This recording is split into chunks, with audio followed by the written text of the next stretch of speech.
you. He was like, so when are you guys going to come out and be zombies?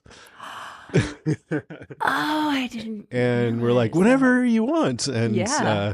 then I had to kind of badger him, but because he had made the offer, it ended up happening finally. It took like months and months. And it So it was a worked. team effort. Yeah, I but like it was it. all because of Karen. We double teamed him and badgered Greg Nicotero into letting us do it. I don't think he would have made that offer if you hadn't been so generous with him, you know. So I love that. That's one of the places I want to go visit when I'm in Pittsburgh is the cemetery.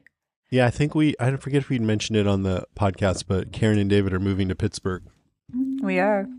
to So go to the exciting. mall and shuffle around. It's the American So, way. It's the I don't American way. see you in person much anymore anyway, but I'm still kind of verklempt. that you're- We are going to see each other on Sunday. Do you want to say what we're going to do on Sunday? Yeah, we're going to have a whiskey tasting because I've been going nuts buying whiskey. So David and Karen are going to come over. And Oh, we're, amazing. we're having old fashioned whiskey tasting. That's And Yeah. amazing. And the only thing that would make it better is if Lucy and Peter could magically be there with us. I know. Ironically, Sunday is my day off, but I think the round trip would eat up most of my day. Maybe we can hop on Zoom and you guys can. Yes, shot with taste us. some whiskey with us. Yes, please. Yay!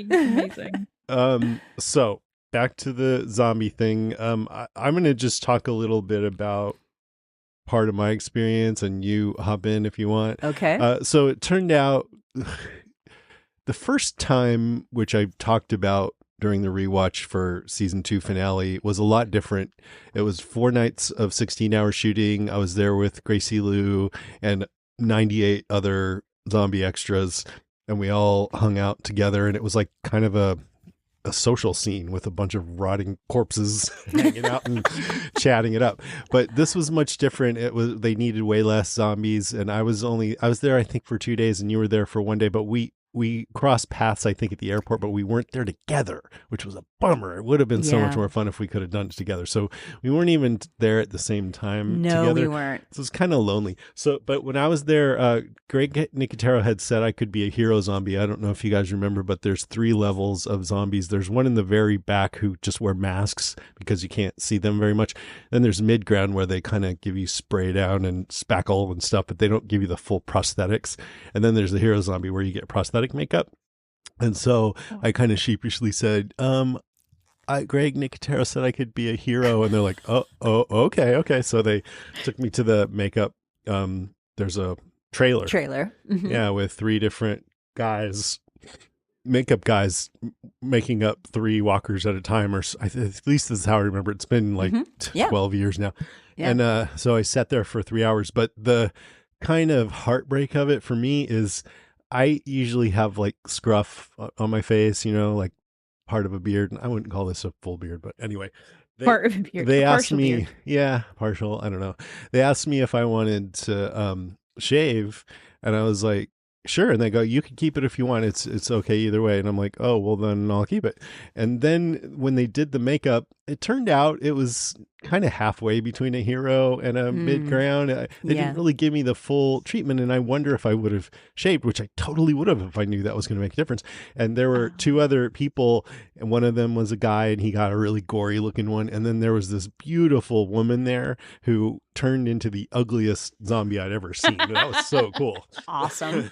Because it was funny Awesome. to see her after that, you know, just see, like, it was kind of reminds me of when Tom Cruise was in that one movie where he played this pudgy manager guy with lots of Tropic Thunder. Yeah, Tropic Thunder. Yeah. But you could I didn't even know it was Tom Cruise, but I'm like, there's something going on with this guy because he's carrying himself in a way that doesn't match how he looks. And that's how Yeah. it was with this woman, you know, she's ugly, but walking around like a beautiful woman. Anyways, so then when this photographer came up to us, the guy who would take a lot of still photos, and he's like, oh, can I? And he went to take a picture, and then he kind of pointed at me and goes, not you. Oh, buddy. I wasn't ugly enough. Oh. So that was kind of a bummer. That's one thing I remember. You got to do the makeup trailer. Oh yeah, I Yeah. loved it. I loved it. I got to be in the makeup trailer also, and I wasn't a hero zombie, but I got the full makeup treatment. And I think the makeup trailer was actually the best part of the whole thing because the makeup guys are the coolest. They Hmm. were so fun, and it was so great being in the makeup trailer. They're blasting music, Yeah. and it was early morning. I mean, we had to get there at like dark o'clock, like 6 a.m. Mhm. or some That's right. crazy call. So you get there really early for the makeup call. And so having the makeup was fabulous. I mean, I loved like, okay, usually when you put makeup on, it's like to make you pretty. And Yeah. this time it was sit down and okay, make me hideous.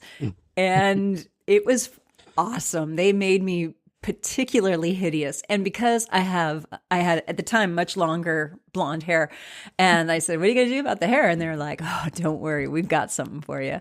And they had this stuff that's like a mud kind of stuff. And Ew. yeah, it was this dark, muddy stuff. And they sort of gently worked it through my hair. And it was quite something. I was fishing that stuff out of my hair for a while, even though I went Yeah. right home and It's showered. the I was downside. like, It's hard to get I all was that like, gunk off. oh, You got what to is really this stuff? scrub it. Yeah. Taking the makeup off at the end of the day, they give you cans of shaving cream. Do you remember that? Hmm. And you use the shaving cream somehow to get the makeup off. Just scrub it. Scrub. Yeah. Put it on and Yeah, scrub that's it. like they don't give you a bar of soap. They're like, here's shaving cream It to use. interacts with the makeup Interesting. material somehow. But Yeah, even then, you got exactly. to really make sure you, because like I think I said this on the podcast for the season 2 one, but we'd all, because there were so many of us, we'd all like stand around these troughs and be scrubbing on Yeah, ourselves afterwards. yeah. And then I went to McDonald's, but I didn't do a very good job one of the nights because they were looking at me funny. And when I got back to the hotel, I could see there was a big thing of blood on my neck. Still. I had makeup in my ear that I had missed, and yeah, it was pretty gnarly, but that was really fun. I loved the vibes in the makeup trailer, and I loved being made hideous.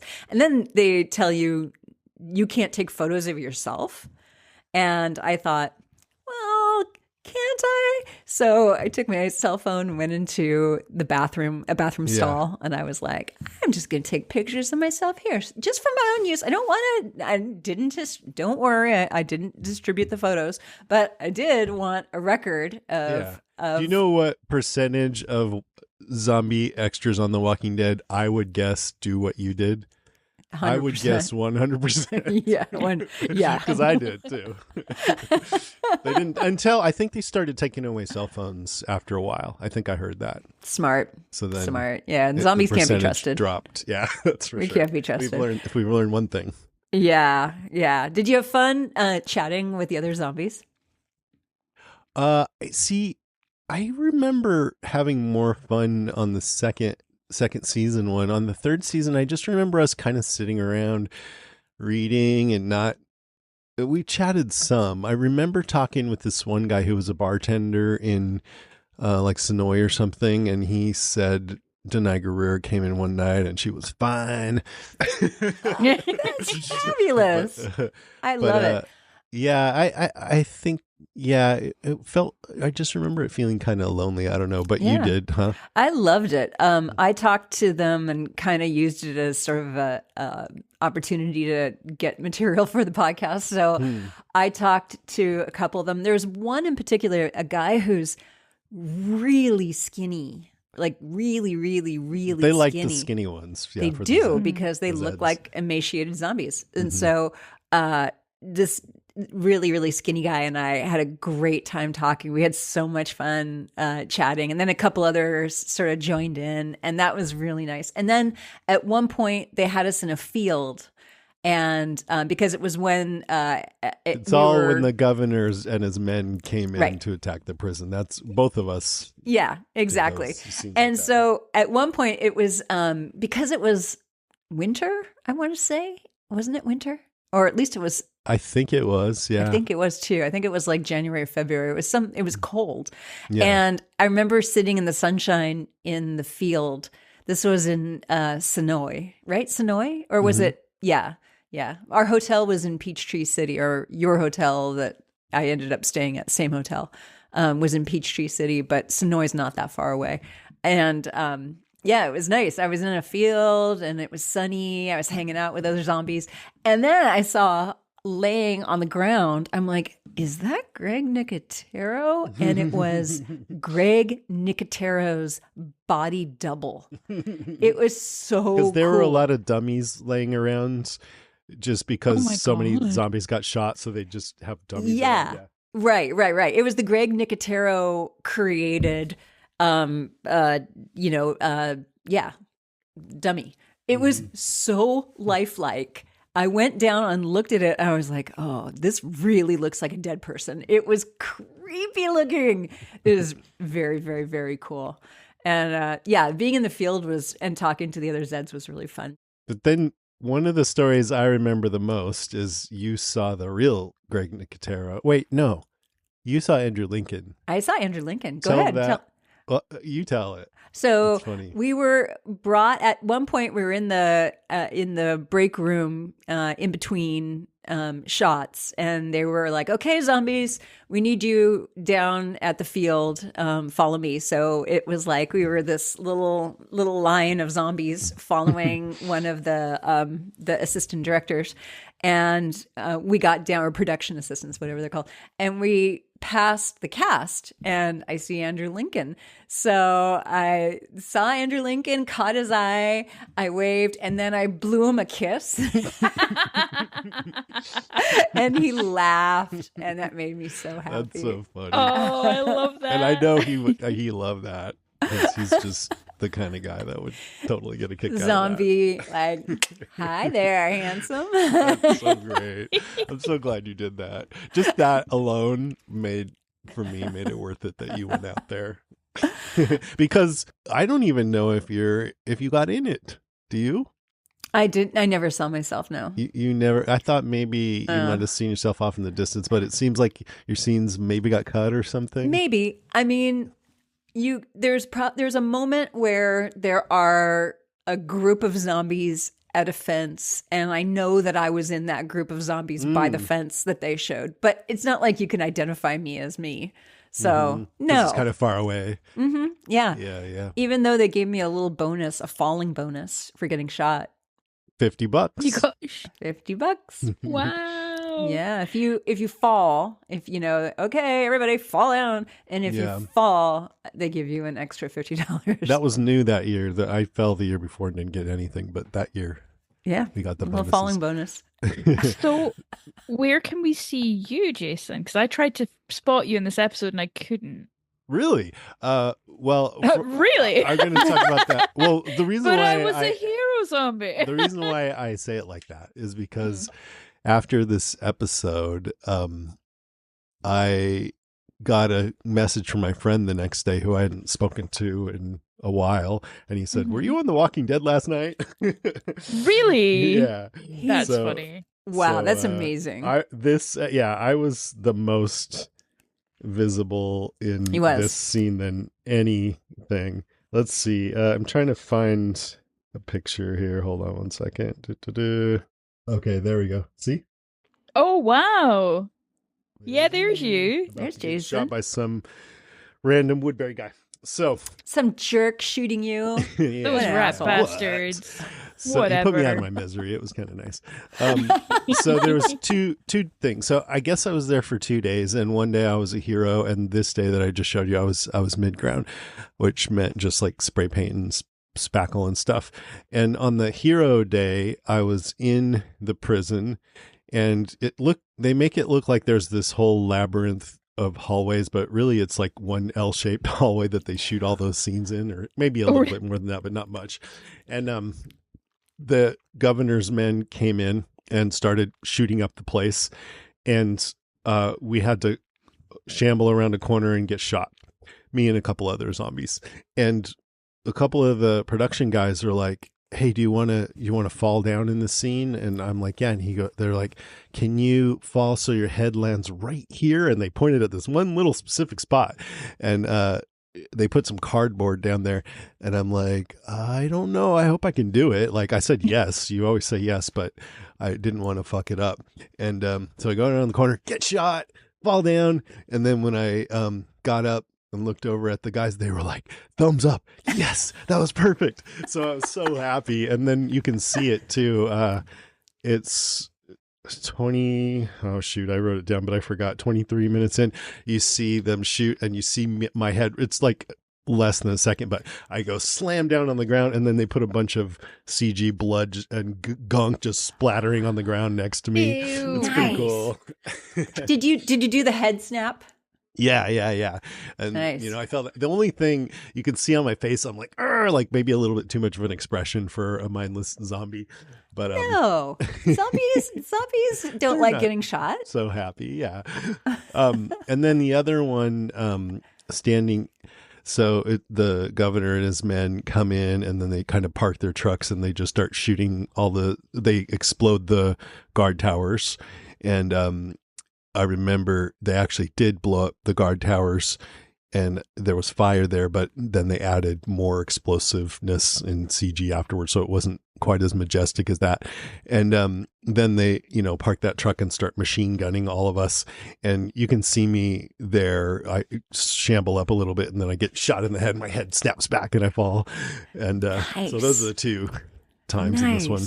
And so that's season 3. Season 2 was the barn burning, right?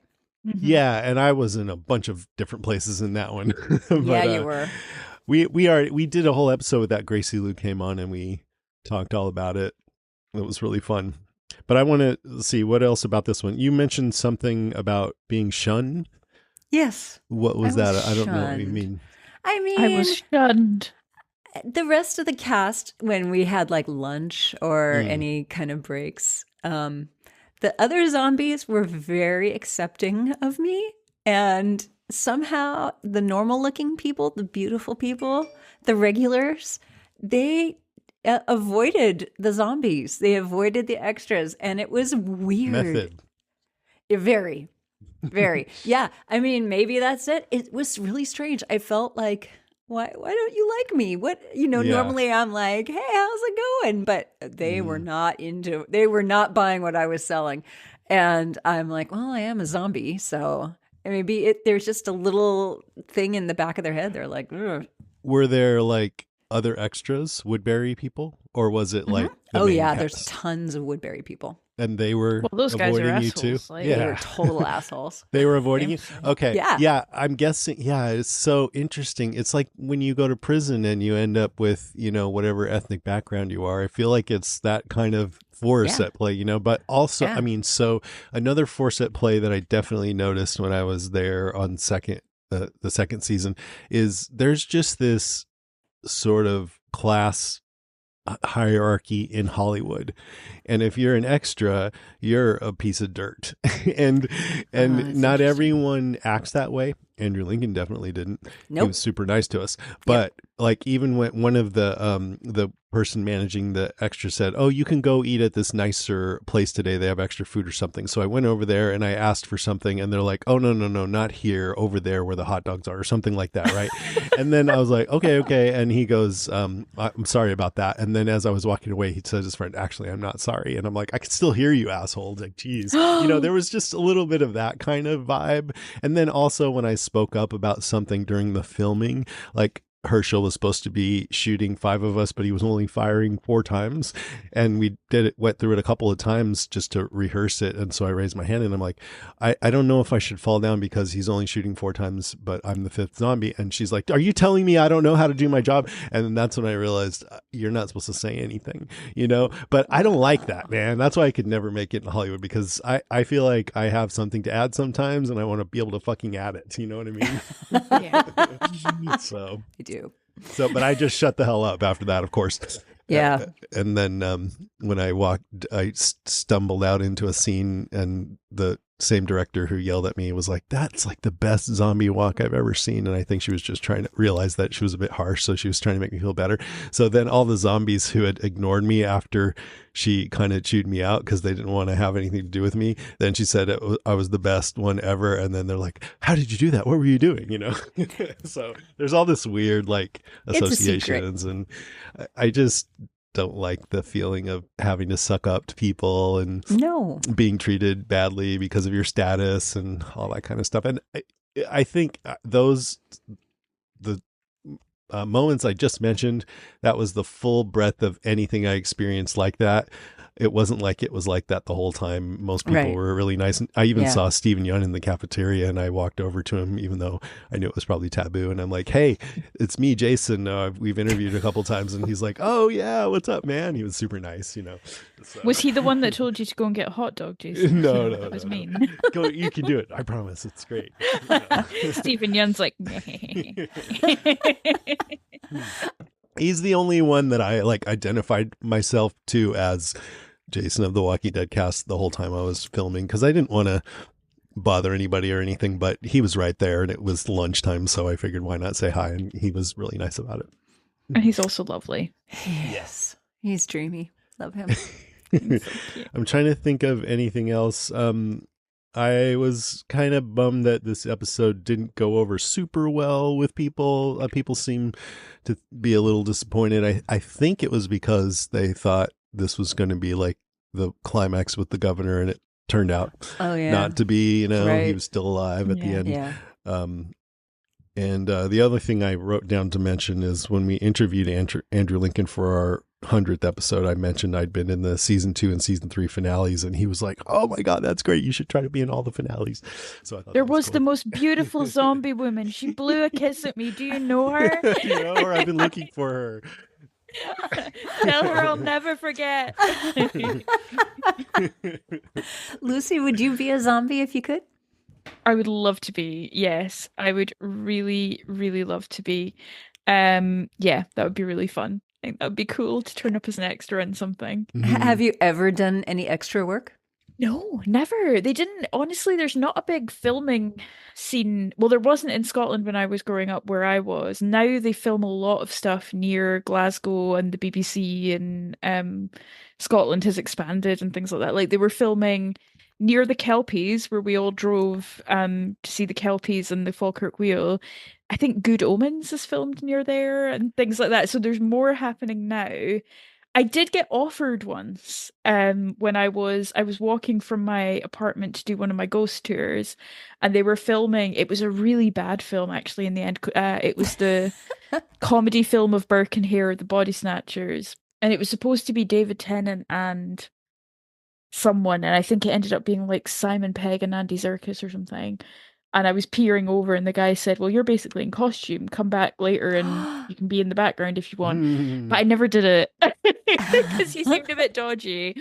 I'm glad, because the film was terrible, but it was quite cool. So occasionally in Edinburgh, you would see filming, but I never took part. So there's so many crime shows based in England, and tons in like the Yorkshire area. Seems like that. I mean, that lots of opportunities. When we were in Scotland, Andrew Lincoln was filming a show there, and he was filming in Glasgow, I did right? see a film crew at one point and wondered, is that his? Should I be hanging out here? But we didn't run into him. And then I don't know if it was next week, but sometime soon after, Lucy ran into Norman Reedus at a hotel in Spain.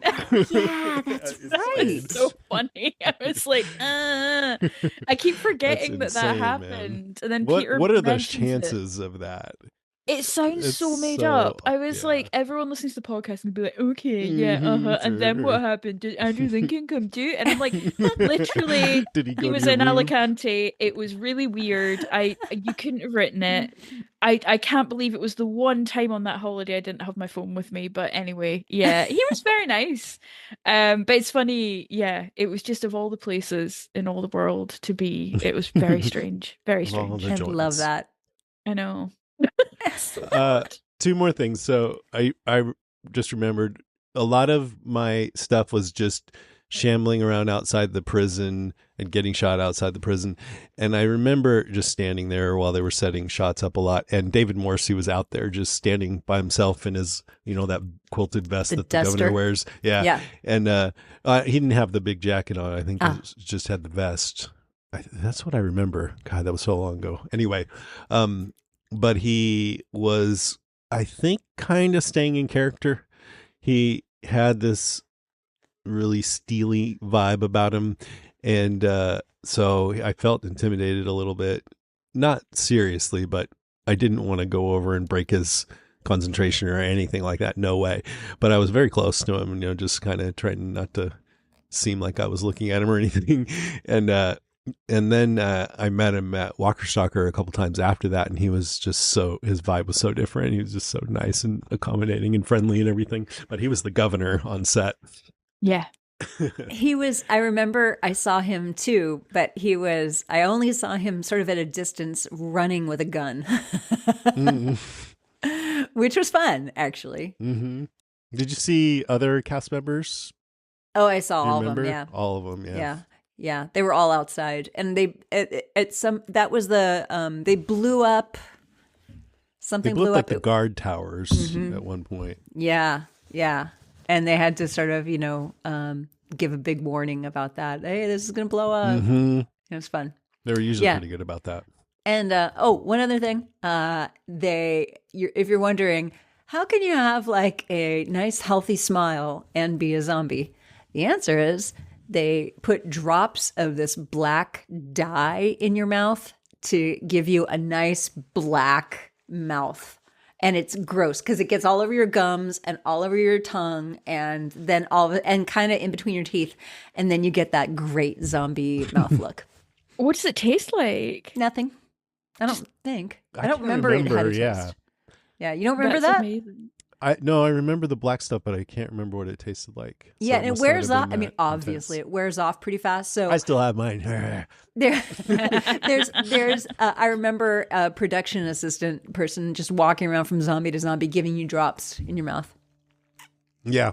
Yeah, here you go. Here's the black tongue. That is amazing. Yeah. And then if you were really close, they would put in contacts sometimes.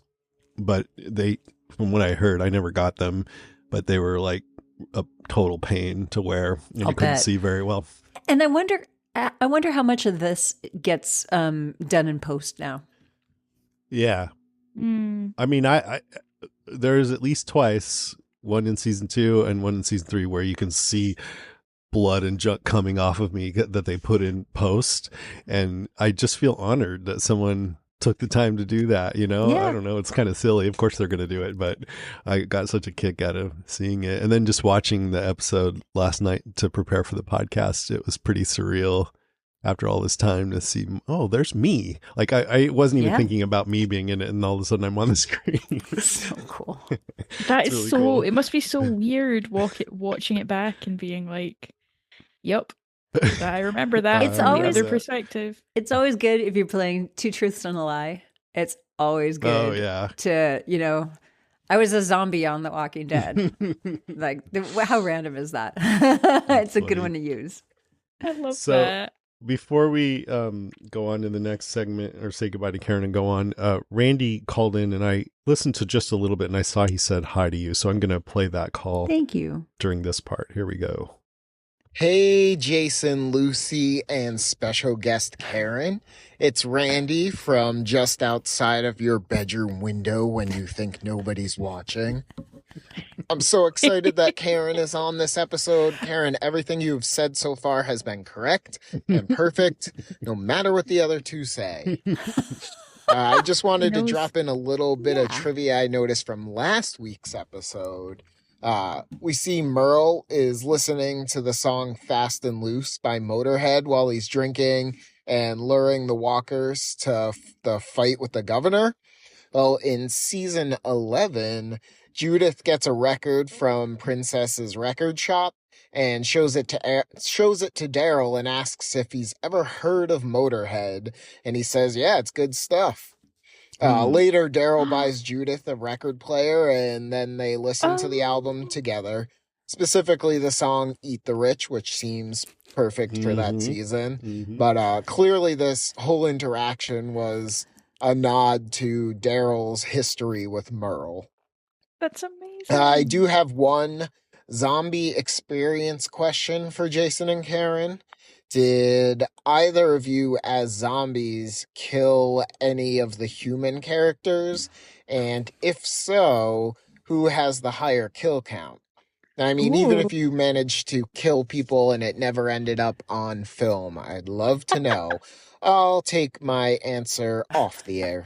Thanks, bye. Bye. Answer off the air. Randy, Randy. so great.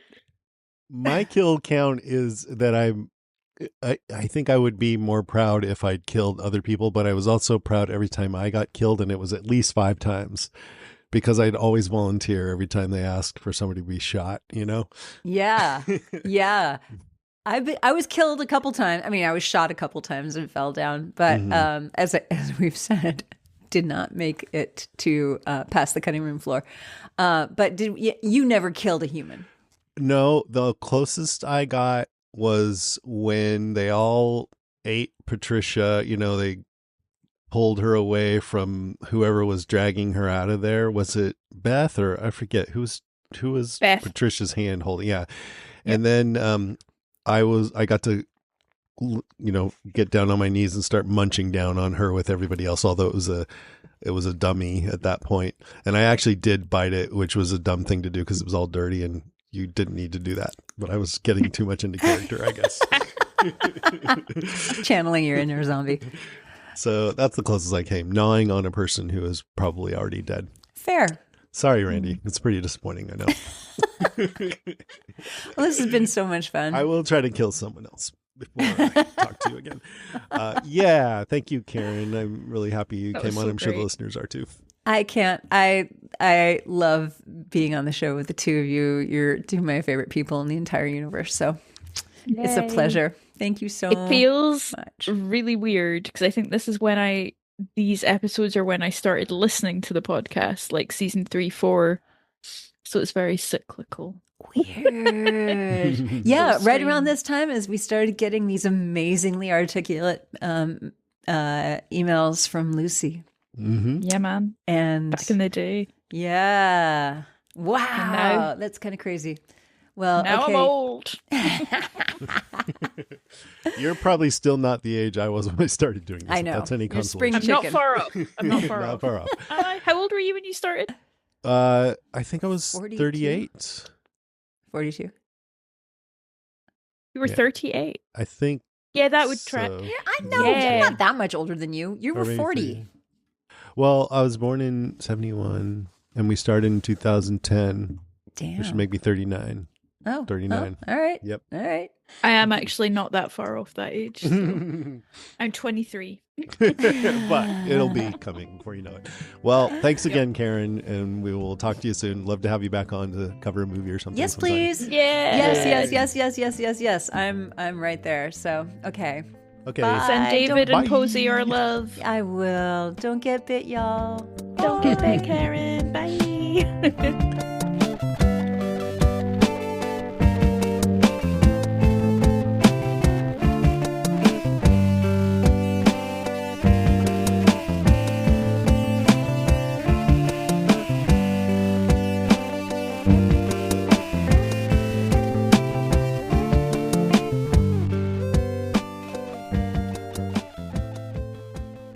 We're back. It's time for The Walking Dead Season 3, Episode 16. Welcome to The Tombs.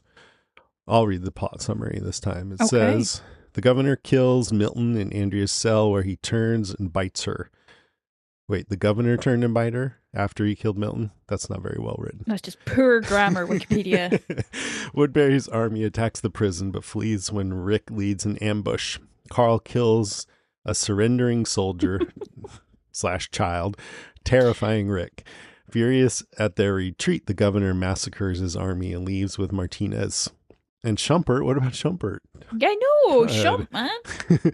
Karen survives and leads Rick back. Oh, Karen, we were just talking to her. Yeah, we're just talking to her. Survives and leads Rick back to Woodbury, where Michonne consoles Andrea before her suicide. Whose suicide? Michonne's or Andrea's? Rick welcomes Woodbury citizens to the prison, healing his guilt from Laurie's death. That's quite an assumption, but I'll allow I'm it. trying to work out if it's a conflict of interest for me to edit Wikipedia episode summaries for The Walking Dead.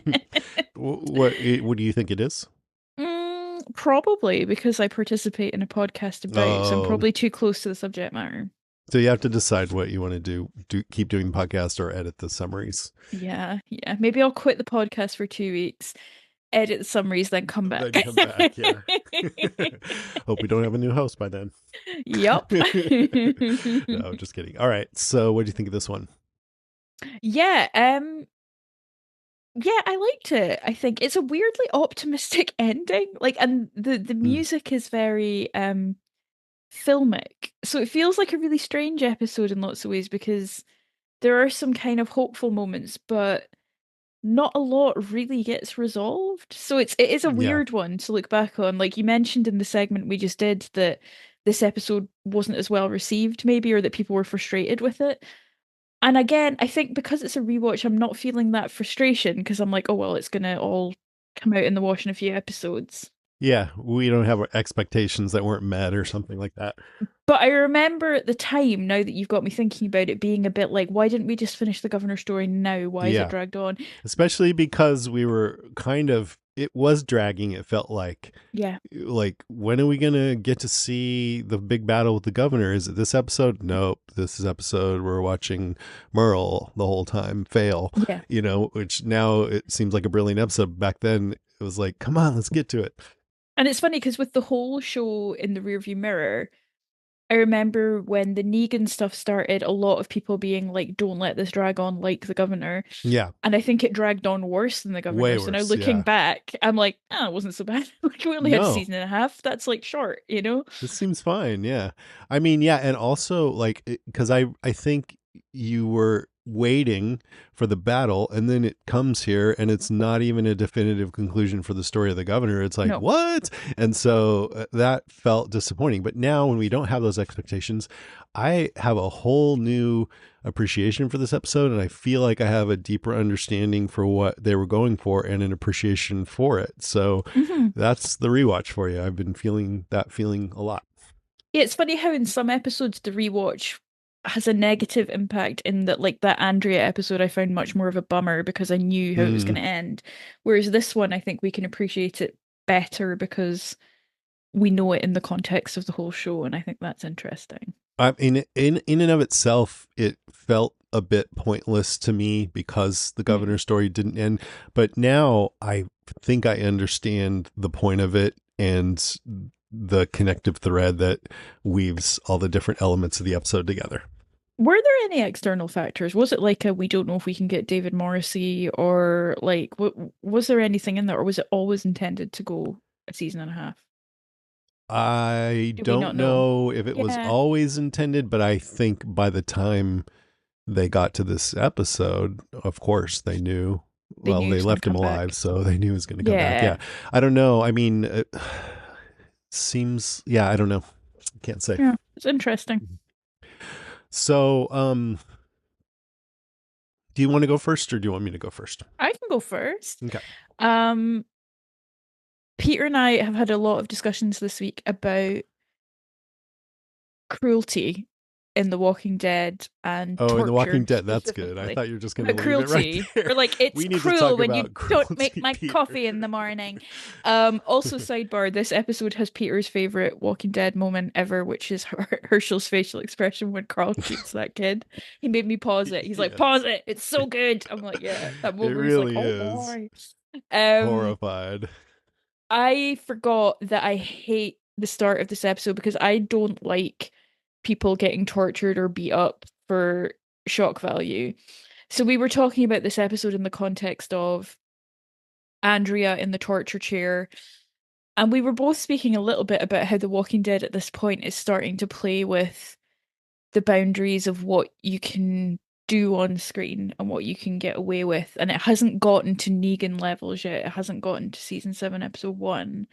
But this is what, 2013? So we're coming into sort of prime Game of Thrones era as well, where a lot of torture porn goes down with things like the Reek storyline. Oh God, I hated that. Oh, I it lasted hated it so long. so much. I can't. Fuck? It's one of the things that really puts me off a Game of Thrones rewatch is all that shit. When it comes to torture, a little goes a very long way. I just think it's one of those things.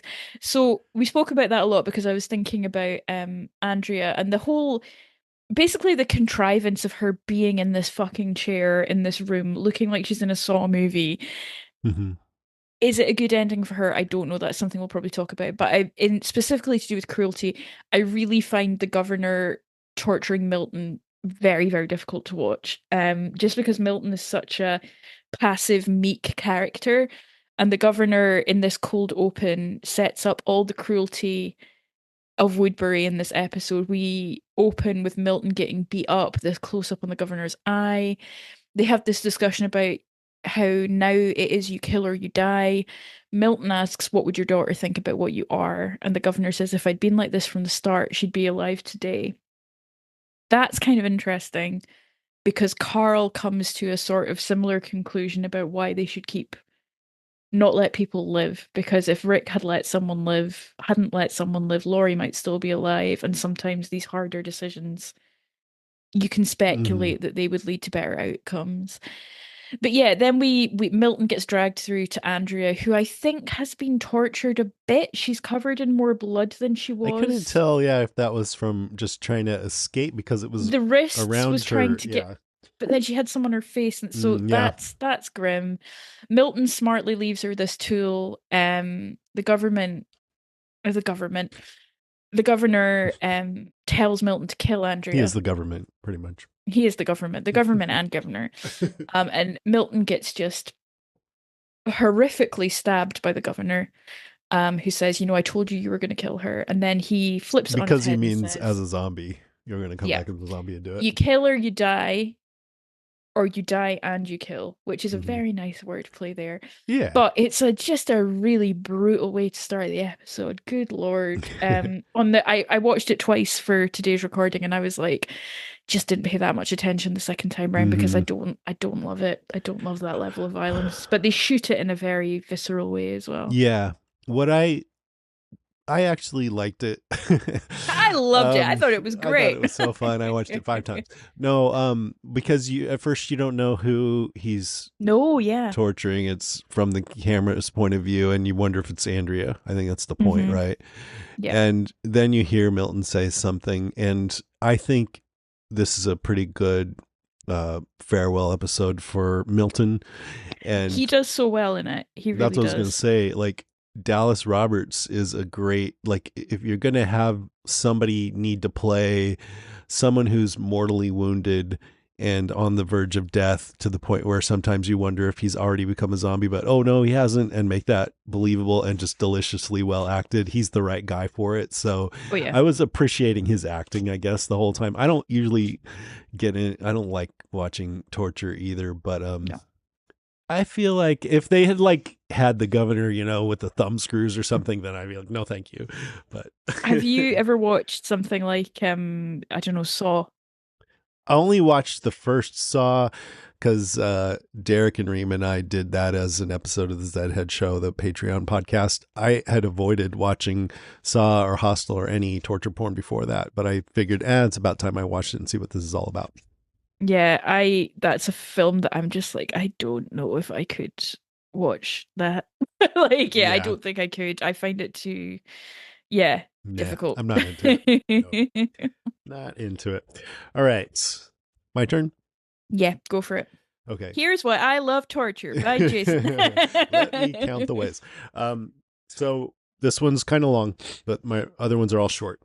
Just as a warning, but it's different lessons taken from Lost, because when I rewatch season 3 now, I see it with new eyes than before. I see it as a story about how these characters deal with loss, deal with losing people that they've cared about, mostly in relation to the governor, and I would argue Morgan and Rick, and now Carl. So the governor and Morgan, I think, are both dealing with it in some ways kind of similarly. They're closing up their hearts to others and becoming focused on cold-blooded killing, Yeah. And I think Rick was struggling with whether to do the same, whether to close his heart to people and not be a compassionate person, not see the humanity in others. And I think that's kind of what that leaving the orange backpack guy on the side of the road was about. But then Morgan shook him out of that And now I think this episode brings him fully over to the side of staying compassionate and welcoming to new people. Mhm. But looking at the governor, they focus on his eye in the beginning. Kind of reminded me of Lost. But for him, it's about him only having one eye. And I might be reaching here, but I think the point is he has limited vision now, that his losses have narrowed and limited his outlook, and his one I eye like is like a that. metaphor for that, Yeah, that's He cool. doesn't fully see people as people anymore. And he kind of lays out his philosophy to Milton in a way that's maybe a bit Fear the Walking Dead-ish, but he usually keeps his real self hidden. And now that he's with this guy who's probably going to die, he's okay to say, I'm going to tell you the secret. There's a threat, you end it, and you don't feel ashamed about enjoying it. So it's not just about killing, it's about really getting into the killing. You smell the gunpowder, you see the blood, you know what that means? It means you're alive, you've won. You take the heads so you don't ever forget, which is about those aquariums that he had. You kill or you die. So you kill or you die. He sees the world as kill or be killed. And he also had the other manipulative side where he can fool people into following him. But I think that was more about creating this ideal world for Penny, and he's rapidly losing patience with any like diplomacy or bothering with that anymore. He's just turning into his full-on feral self. Milton says, what would your daughter think of the way you are? And he goes, she'd be afraid of me, but if I'd been like this from the start, she'd be alive today. And that's very much mirrors what Carl's thinking too. Kill or be killed. If you had killed, he says to Rick, if you'd killed Andrew, he doesn't say it, but Mom would be alive. Which, God, to have your son say that. I mean, he's not wrong, but he's not. Yeah, you don't know. You don't know what's going to happen when you do or don't do something. Yeah. Yeah, and I'll get to that, because that's one thing The Walking Dead does well, is it has us really thinking about these things. It's not cut and dried. It's not black and white. But anyways, at the prison, the governor finds Herschel's Bible with this passage highlighted. It's from John 5:29, and shall come forth they that have done good unto the resurrection of life, and they that have done evil unto the resurrection of damnation, which I think basically means good people go to heaven and bad people go to hell. And it's a clear message from Herschel to the governor about, hey, what kind of person are you? And I think it's a commentary on the morality of the path that the governor's gone down, where he's closing himself off to people to the point that he doesn't care about killing people.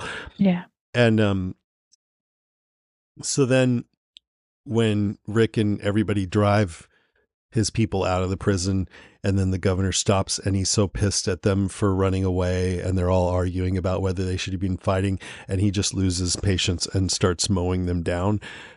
That shocked me so much. I think that's still, to me, one of the more shocking scenes in The Walking Dead. It's so, I remember feeling like, whoa, holy fuck. It's a great scene in a horrible way, It is. It really is. And it's so, it always gets me how the way the guy that plays Martinez plays it, he looks so shocked. And he plays it so well. He doesn't go, no, but he's like, the look on his face, he nearly drops his gun, he's backing up. Oh my God, it's creepy. It's so creepy. With that look on his face, I'm kind of surprised the governor didn't just go, oh, maybe I should kill you too if you're going to look at me like that, Yeah, exactly. I was like, maybe give. I mean, to be fair, Shump is just kind of like, nah. No, whatever. He's seen some shit. Yeah. He's like, sure. Yeah, it's another day. But this makes sense because the governor really cares about no one. People are objects to him, and they're either useful, or if they're not useful, then he considers them threats to be dealt with. We've seen that over and over. Once you stop being useful to him, he's a mortal danger to you. And the tragedy of him is that he let this loss of his wife first and then his child just close him off from the rest of the world and turn him into this. And Morgan is going down that same path. And now Carl, this young, impressionable kid whose views are being forged by this crazy world. We see him looking at the picture of his family that he got in Clear with Michonne. And I think that is a reminder of what he's lost, his mom, and how will that loss shape him. And then he's pissed. I think he's mad at his dad because he's forcing him to not be there for the fight. He has to go off with Beth and Herschel and Judith and watch from the sidelines. Yeah. And he's saying, I should be there when he's doing that. I think he's like his dad. He feels responsible for everyone's safety, and he doesn't want he doesn't want people to die because of something he does or doesn't do. And then there's that infamous scene that you talked about where they come upon this kid with the gun, and Herschel says, drop your weapon. And the kid says, sure, take it. And I mean, he looks scared. They shot it in a way where you could believe that maybe, because Herschel said drop it, not hand it over. So Nah, that kid's innocent. I think I do too. I know I what you think so mean. too. Yeah. But I think they shot it in a way where there's a little room for doubt, at least for some people, right? I don't think Tiny so. bit. But Carl shoots him. Herschel's horrified, and Carl looked that famous look. Carl seemed like he was pretty shaken by it in the moment, but just like 30 seconds later, he's telling Rick, I want to go to Woodbury, and I did my job. I took out a soldier, and he drew on us. And Carl says, I'm sorry Rick says, I'm sorry you had to do that. And Carl's like, that's what I was there for. I'm going with you. So he's very callous about it. He doesn't seem to get the weight of what he did or realize that it wasn't even necessary. He's kind of smug with it. He's arrogant. He's like, I killed a soldier. Yeah. And it seems like it's realistic that a kid might act that way, Yeah. It's horrible. And this kid that had the gun, I mean, we know that the governor had his people there under false pretenses. This kid was a decent kid, and he probably was scared shitless and just wanted to live, And he looked like straight out the Disney Channel. Like he's just I was just like, that kid could be in a boy band. Yeah. It was very, very innocent looking. Very. And then when Herschel tells Rick he didn't have to shoot, and Rick's kind of defending Carl, which you would expect a parent to do, but Herschel's like, I'm telling you, he gunned that kid down, like just really Herschel's driving like, it home. And I think I believe Herschel's right even more now than I did back then. I don't remember for sure, but I totally believe that, yes, Herschel's right. And that's kind of the point. And Rick, I think, believes that too. And so when Rick confronts Carl about it, Carl says, I couldn't, Rick says, was he handing the gun over? I couldn't take the chance. I didn't kill the walker that killed Dale. Look what happened. You didn't kill Andrew, and he came back and killed Mom. Oh, he does say that. And so the lessons that Carl has learned from these losses is the same thing the governor's been saying, kill or be killed. Yeah. And so thinking about whether Carl has a point, I'm like, it's not black and white. And even at the end of Carl's life, he ends up arguing against that. The letter that he wrote to Rick says, you have to find peace with Negan. You have to find a way forward somehow. We don't have to forget what happened, but you can make it so it doesn't happen again. And nobody has to live this way, that every life is worth something. Start everything over. Show everyone they can be safe again without killing, that can feel safe again. So I just think it's kind of interesting that in both of those cases, Carl kind of prompts Rick to be a gentler, more compassionate, peaceful person. In this case, it's as a reaction against Carl, but later on, it's more being inspired by Carl's letter. And then also, I think another thing that ties this episode together, and I won't go too much into this, but in Woodbury, Rick and everyone find Andrea, and she talks about how she tried to save everyone. And I think that makes an impact on Rick too. She's like, I tried. And he says, yeah, you did. So by the end, when Karen tells all the Woodburyans that the governor killed a bunch of them, and Rick brings them back, and Carl's like, what the fuck, man? And Rick's like, they're going to join us.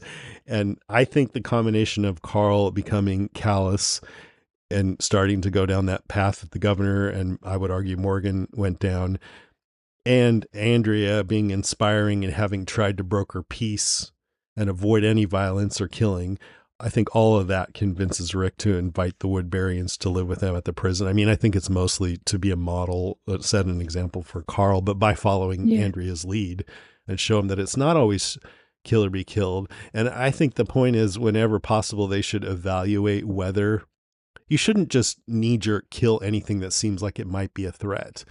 There has to be, I mean, it's hard to know for sure, but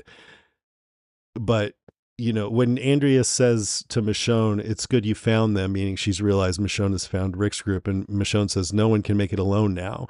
That's like the theme here. The governor tried to make it alone, really. He seemed like a very lonely person. He really But did. this makes Andrea's efforts all season seem more meaningful because I think it helped cause Rick to bring the Woodburyans into the prison, even though they all end up dying, I think. Yeah. But anyway. So, what do I you think?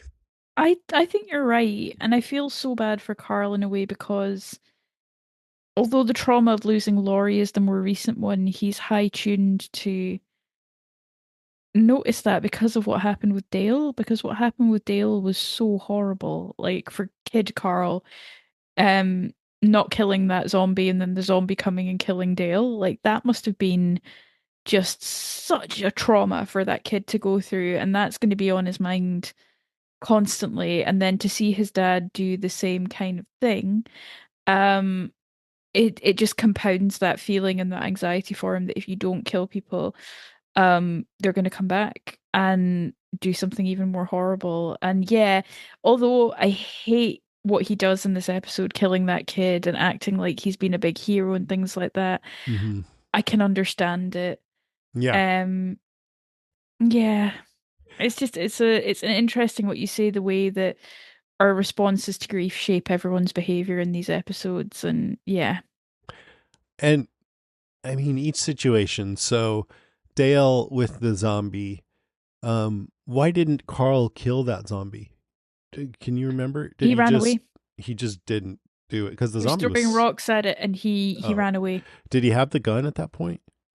He did, right? I I can't think remember. he Maybe did. not. I don't remember. Yeah, Yeah, I think he did. He stole Daryl's gun. yeah. So I Yeah, think that's true. He should have killed that zombie. You know, I yeah. mean, you still can't blame him for what happened later, but there was no downside to killing that zombie, I think. No, But no, nothing at all. with Andrew, who went on to basically cause Laurie's death by letting a bunch of zombies into the prison, Rick kind of thought he killed him because he threw him out into the courtyard with a bunch of zombies. Yeah.